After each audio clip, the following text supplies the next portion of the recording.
on Radio EcoShock. The nuclear accident at Fukushima, Japan is far from over. 3 reactors continue to melt down, and now there's a storm of international worry about nuclear fuel ponds tottering in blown-up buildings. The whole northern hemisphere is at risk right now. I'm Alex Smith for Radio EcoShock. We are joined again by nuclear industry expert Arnold Gunderson of Fairwinds Associates. Arnie Gunderson, a year ago you warned us right here on Radio EcoShock and to anybody else who would listen that a world-scale catastrophe was lurking in the nuclear fuel storage ponds of both reactors 3 and 4 at the Fukushima Daiichi plant in Japan. Why do you think this story is finally getting wider attention now, a year later? Well, I think, the drama of seeing units explode and the talk of meltdown has finally subsided, and that allows what little press there is that's covering it to move on to what's in fact the much bigger story, and that's the condition of the fuel in Unit 4's fuel pool. And I'm glad you mentioned it in the lead-in there, that Unit 3's fuel pool should also be a concern to policymakers. This Mark I design is so fragile, and everybody was focused on what's inside the containment. But we're at a point now where we really have to worry about what's outside the containment. Yeah, well, let me just read a couple things into the record here. The Japanese press, which has been following the government line up till now, is starting to break out. On April 2nd, Takao Yamada, expert senior writer for Mainichi paper, said, quote, "The 7-story building itself has suffered great damage, and with the storage pool barely intact on the building's 3rd and 4th floors. The roof has been blown away. If the storage pool breaks and runs dry, the nuclear fuel inside will overheat and explode, causing a massive amount of radioactive substances to be spread over a wide area." And we also had the unusual case of Japan's former ambassador to Switzerland, Matsui Murata, speaking out at a public hearing of the Budgetary Committee on March 22, 2012, and he told the Swiss if Reactor 4 fuel pool collapses, the cooling water for all 6 reactors could be shut down, as well as for a nearby spent fuel pool with another 6,000 rods. And then finally, Arnie, we have Japanese diplomat Akio Matsumura. He's blogging about this publicly. It's very surprising Japanese officials are speaking out. Why now? Do they know something we don't? Well, I've been working with Takeo Matsumura now for more than a year on this problem, and I have to give him a lot of credit. He has been persistent and single-focused on the issue of these fuel pools. But Gordon Edwards in Canada and I have been talking to Ambassador Matsumura frequently on the fuel pool issue. I'd like to think that the book we wrote has a little impact on this as well. They call it the kimono band. The colored band around the book, in Japanese only, says, the quote that they lifted from the book is that if Unit 4 collapses, you're going to have to evacuate Tokyo. But that's not news. It's a new book. But I think, the combination of Ambassador Matsumura's work for a long time now, basically a year, the book out there, and also, what amazes me is the frequency of earthquakes in Japan. It has been dramatically higher, actually leading up to the big 9.0. For about 3 or 4 months before that, there was a dramatic increase in the 4s and the 5s and the 6s in Japan. Something has shifted in the plates off of the coast of Japan. I have friends in Tokyo, and they're saying there's noticeably more significant tremblers in Tokyo than there were back in 2010. That combination is forcing people to realize that Fukushima is not going to go away anywhere anytime soon. Well, now, what is the book? Tell us about that. It's published by Shueisha. It's available in Japanese only on Amazon.jp. Maggie and I were interviewed by a woman journalist who then took that long interview, 5-6 days of interview, and put them in a book back in October, which then got published in February, and I was in Japan speaking to the Japanese press club. But it's entitled Fukushima Daiichi, The Truth and the Way Forward. I think it's important that the Japanese understand that there are alternatives to nuclear going forward that Tokyo Electric really doesn't want them to understand. And you raised this thing about more earthquakes, and I found some research in a paper. It's in a journal called Solid Earth. It's a journal of the European Geosciences Union, and it's by Dapeng Zhao, who is a geophysics professor at Japan's Tohoku University. And he says that the giant earthquake of March 2011 has reactivated a seismic fault closer to the Fukushima nuclear plant. And using the latest scientific techniques and measurements, this paper warns another big quake could strike even closer to the plant. And one blog, Washington's blog, which is a pretty good blog, it says, scientists say there is a 70% chance of a magnitude 7 earthquake hitting Fukushima this year and a 98% chance within the next 3 years. And you said in an interview with Dr. Helen Caldicott back in February that if they got another 7 quake, that could do it. That could bring the reactor 4 fuel pool down. Yeah, I think we give ourselves, as a species, more credit than we deserve because we look back and at the historical record, but really, we've only been analyzing this for 100 years and trying to go back in the historical record perhaps 1,000. But you're stuck with the situation of a high-consequence event that you believed has been low probability.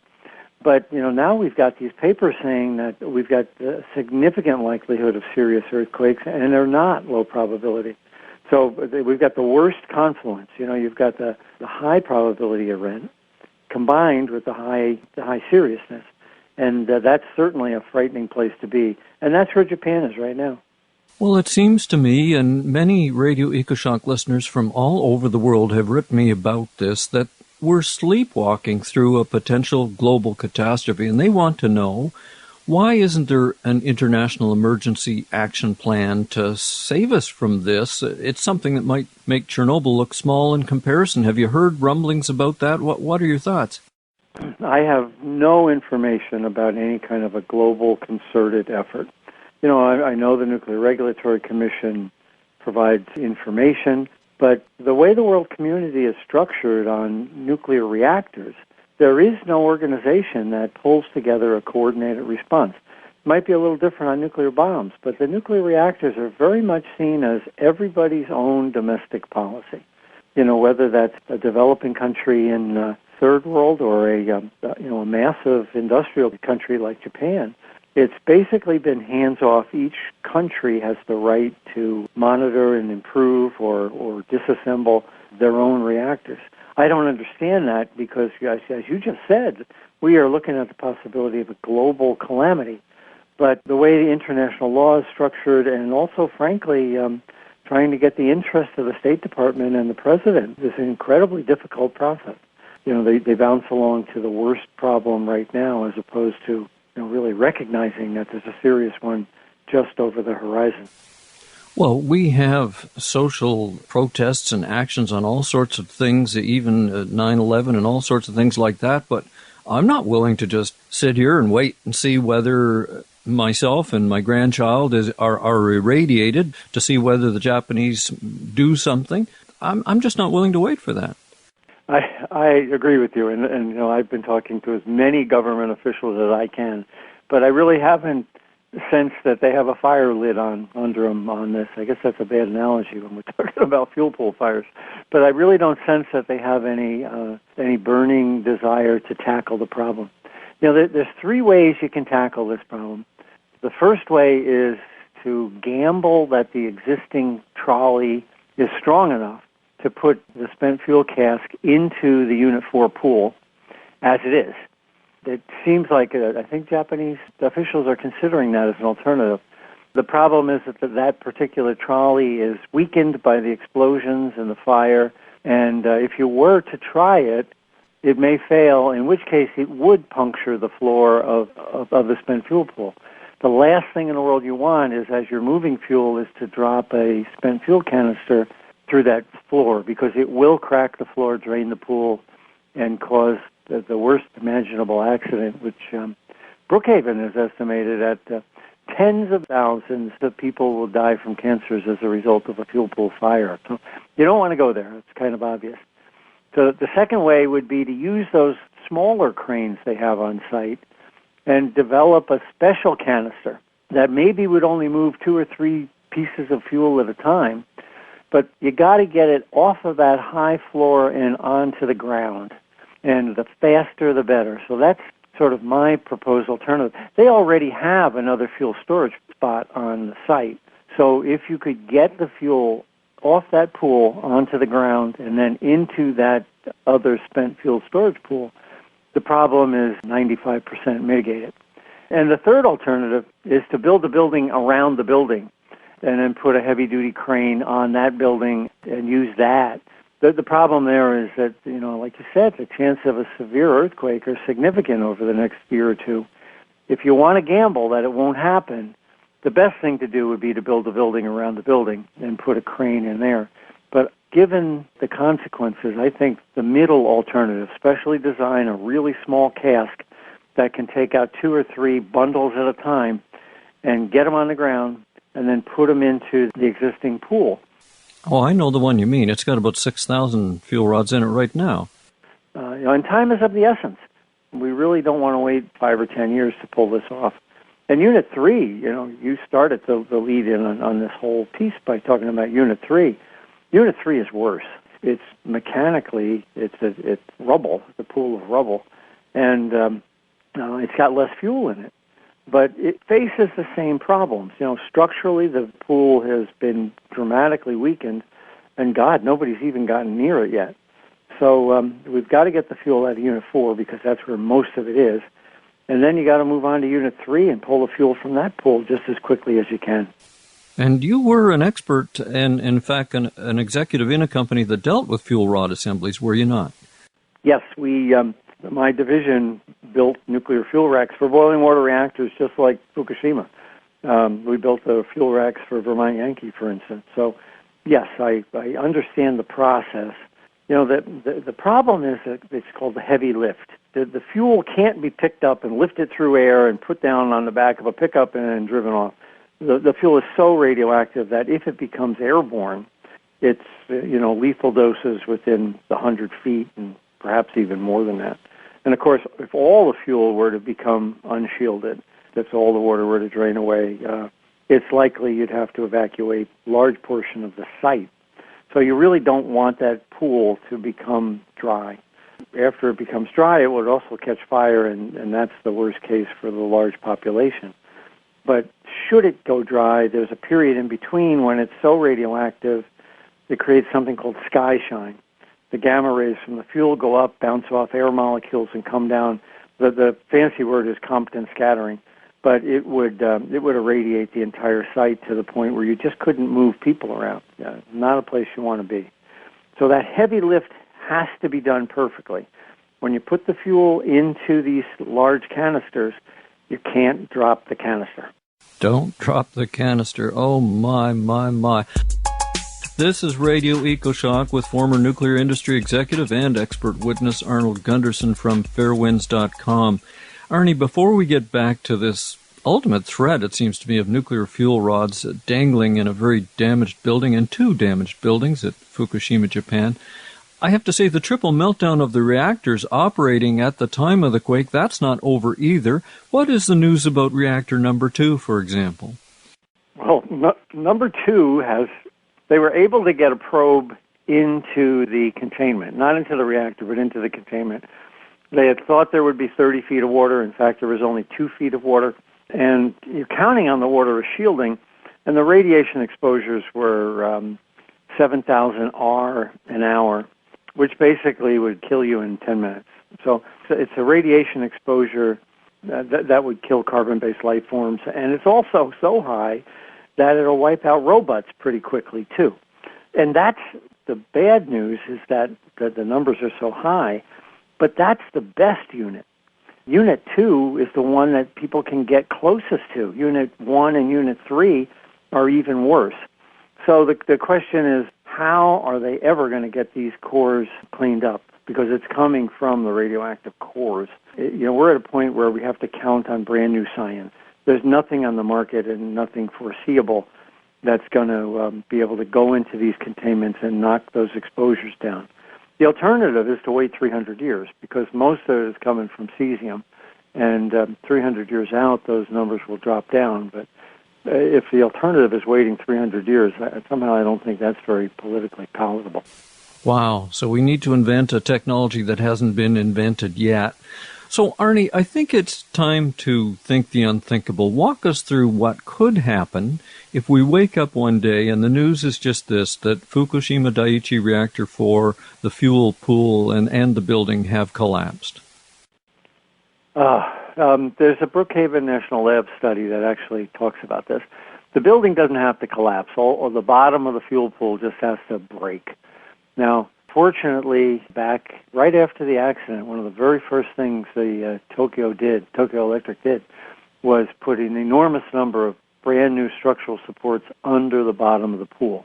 But the building is unstable because it's been damaged by its own explosion, and separately, though, it's been damaged by the explosion right next door to Unit 3. So in a severe earthquake, 7 or better, it's likely to break. Now, whether break means collapse and lay on its side like the Leaning Tower of Pisa, or the pool itself just shatters, I don't know. But in either case, the outcome is this.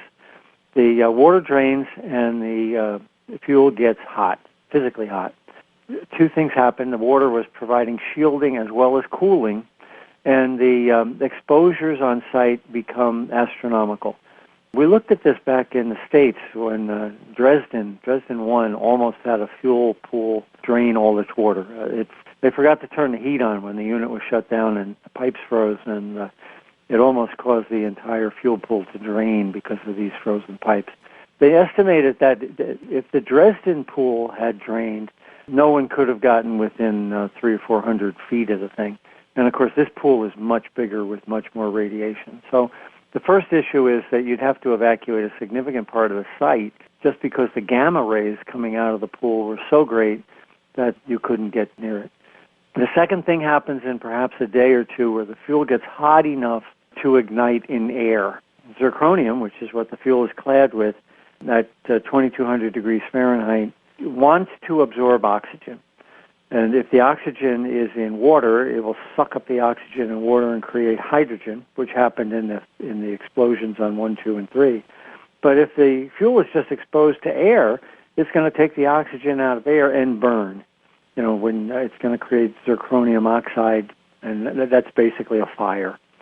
So if the fuel catches fire, you volatilize the cesium, you volatilize the strontium, you volatilize the plutonium, and a witch's brew of other isotopes, which then go airborne as a micron-sized hot particle, and they get breathed in. My advice to our friends in Tokyo is every morning check the tube and make sure that Unit 4 is still standing. And the moment you hear Unit 4 is not still standing, leave.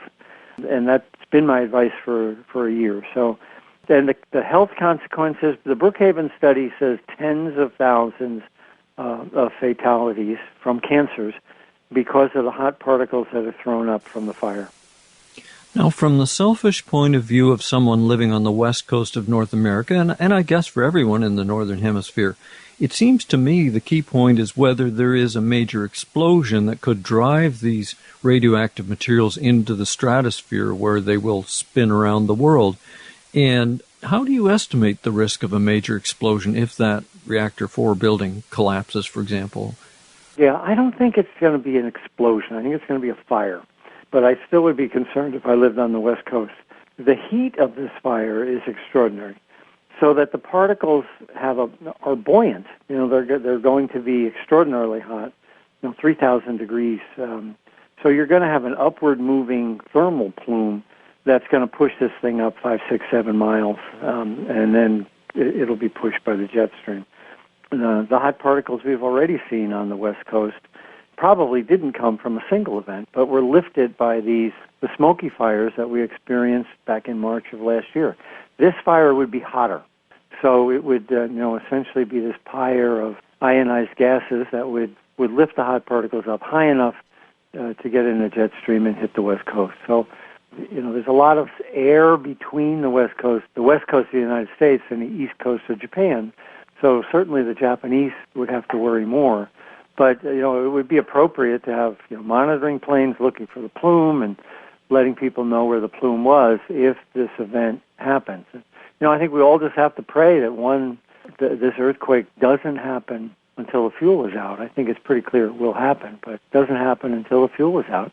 Or if it does, it's a small enough earthquake that the building doesn't crack.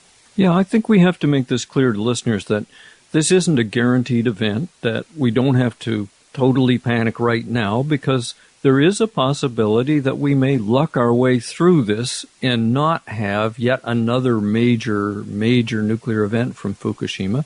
But there is the possibility it could happen. And so from my point of view, Arnie, we've just got to get the Japanese or some international body to do as much as we can to make it as safe as we can.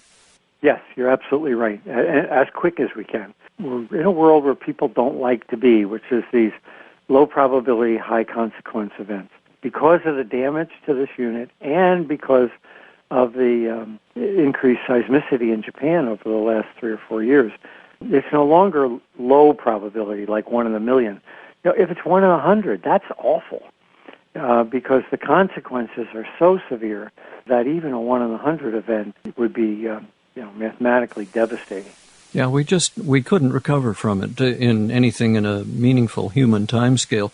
As you know, Dr. Robert Alvarez, an expert with the Union of Concerned Scientists, has tried again and again to warn us about this, that it isn't just a problem in Japan. And you've said this too. The American reactors have built up even more stored fuel rods, some of them over earthquake fault lines, like in California, all of them requiring nonstop cooling. None of the storage pools that I know of have containment if there is an accident. Can you talk to us about the risk in America? Well, the Mark I pools, and there's 23 in America, don't have a containment above them, and also the Mark IIs, and there's 4 or 5 of those, I can't remember. The General Electric Mark IIIs, and there's only a few of those, but also the pressurized water reactor pools are much better protected. So the real problem is these 23 Mark I's in the United States, and there's 2 on Taiwan, and there's so in America we have left all of our fuel in these spent fuel pools. I was speaking at the Boston Library last summer with Dr. Gordon Thompson, and he calculated that there's more cesium in the Pilgrim pool, and this pool is 40 miles from downtown Boston, than in the 800 bombs that were blown up in the atmospheric testing during the 50s, 60s, and 70s. And so if that pool were to catch fire, the consequences go beyond what the Brookhaven lab numbers were. The key question is, why are we leaving it there? And the answer, unfortunately, is money. The owners of the plants, the technology's there. You reconstitute the fuel, put it in a cask, and put it down on the ground, and it's called, and it doesn't have to be water cooled, it can be air cooled. Each of those casks costs a couple $1 million, and you need perhaps 30 of them. So we're looking at $100 million exposure, financial exposure, to the utility that owns the plant. But the consequence is the public exposure is dramatically less. The Nuclear Regulatory Commission has consistently bowed to the utility desires to keep the fuel there to save $100 million a reactor. And it's a risk that we shouldn't be taking even before Fukushima. Dr. Alvarez has been saying this now since, 1994. So he's been a voice in the wilderness on this for, close to 2 decades. And it all boils down to money. There's absolutely not a single technical reason why we can't get the fuel out of those pools and into dry storage underground. Is there anything that you'd like to add for our listeners as we wrap up? I guess 2 things. One is that this debt of gratitude that I constantly feel toward the perhaps 2,000 men and a few women that basically saved the world back in March of last year. I'm not talking about the TEPCO executives because they totally botched this, but the men and women at those sites during the first week or 2 risked their lives and certainly have increased their probability of cancer selflessly, and I think we all owe them a debt of gratitude. The second thing is that we're dealing with a technology that can destroy a country. Nikolai Gorbachev said in his memoirs that Chernobyl destroyed the Soviet Union, not perestroika. And, of course, we're watching Japan teeter right now. Should that fuel pool catch fire, it will cut Japan in half, from east to west. And you can't have a functioning state when you've got a ribbon of radioactivity that's 50 miles wide running across the entire country. We really need to think about, is this a technology that we should be doubling down on, or is this a technology we should be developing a strategy to walk away from over time so that we can move on to something that's a lot less risky? We have been talking with one of the few nuclear industry experts who will talk. Arnie Gunderson and his wife Maggie are the team at fairwinds.com. In addition to informing the public, they offer expert testimony in nuclear court cases and government hearings. Be sure and support them at their website, winds.com. Arnie, thank you again for this update. Thank you for having me, and thank you for caring enough to do the update. I'm Alex Smith for Radio EcoShock.